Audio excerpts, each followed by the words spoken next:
सम्मान म्युजिक प्रणाली प्रस्तुत गर्दछ सुन्दर सुदूरपश्चिम बैतडी जिल्ला सिगास गाउँपालिका वडा नम्बर 6 थलाकाँडाका स्वर्गीय बुबा बाङ्गा चुनारा र आमा पद्मादेवी लोहारको कोखबाट जन्मनुभएका गायक कृष्ण चुनाराको पहिलो लोकदेउडा एल्बम पाएन रोजेको माया।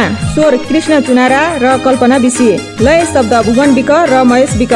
विशेष सम्झनामा श्रीमती निर्मला चुनारा, छोरीहरू आशिका कुमारी र लक्ष्मी कुमारी, छोरा अनिश कुमार, दाई खिथे चुनारा, बहिनी तुलसी विक र ज्वाइँ नरेन्द्र विक। सम्झनामा खडक विक, झङ्कर विक, किसन विक, करण विक र दले विक। आशीर्वाद जन्मदिने आमा बुबाको।